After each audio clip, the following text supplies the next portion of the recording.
அஸ்ஸலாமு அலைக்கும் வரஹ்மத்துல்லாஹி வரகாத்து. உலக பெண்களுடைய தலைவி யாருன்னு பார்த்தோம் அப்படின்னா, அல்லாஹ் தன்னுடைய திருமறையில் 3 சூரா 42வது ஆயத்தில் சொல்கிறான், அந்நேரம் வானவர்கள் வந்தபோது வானவர்கள் கூறினார்கள், மரியமே, நிச்சயமாக அல்லாஹ் உன்னை தேர்ந்தெடுத்து தூய்மையாக்கினான். மேலும் உலகத்தார் பெண்கள் அனைவரையும் விடவ உனக்கு முதலிடம் அளித்து தனது திருப்பணிக்காக உன்னை தேர்ந்தெடுத்து கொடுத்தான் அப்படி சொல்லிட்டு அல்லாஹ் தஆலா தன்னுடைய திருமறையில் காட்டித்தாரான். திருக்குரானில் சொல்லப்பட்ட ஒரே பெண்மணி மரியம் அலைஹிஸ்ஸலாம் தான். மூசாவின் தாயார் ஃபிரௌனுடைய மனைவி, நூஹின் மனைவி அப்படின்னு தான் சொல்லப்பட்டிருக்கு.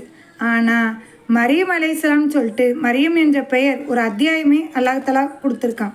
இது எவ்வளோ பெரிய ஒரு சிறப்பு அப்படிங்கிறத நம்ம பார்க்கணும், சரிங்களா?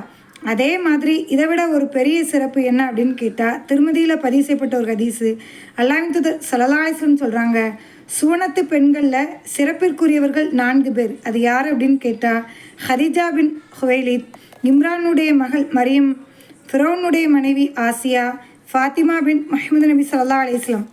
இதை விட இன்னும் சிறப்பாக மற்றொரு தடவை நபி ஸல்லல்லாஹு அலைஹி வஸல்லம் எப்படி தெரியுமா சொல்லியிருக்காங்க, புகாரி முஸ்லீமில் பதிவு செய்யப்பட்ட ஹதீஸ்.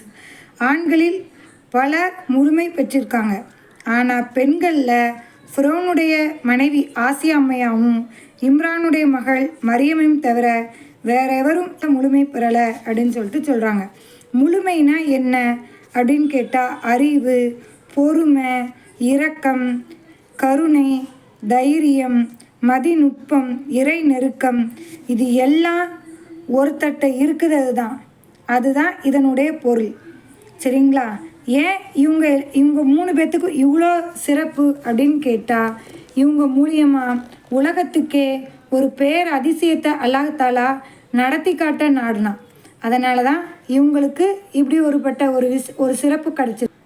எல்லாமல்ல அல்லாஹ் தஆலா இந்த 4 பெண்களை போன்று நம்மளுடைய ஈமானையும் வலுப்படுத்தி சிறப்பிற்குரிய பெண்களாக, கண்ணியமான பெண்களாக, சுவனத்தின் பெண்களாக வல்லார் ரஹ்மான் ஆக்கியர் புரிவானாக. அஸ்ஸலாமு அலைக்கும் வரஹ்மத்துல்லாஹி வபரகாத்துஹு.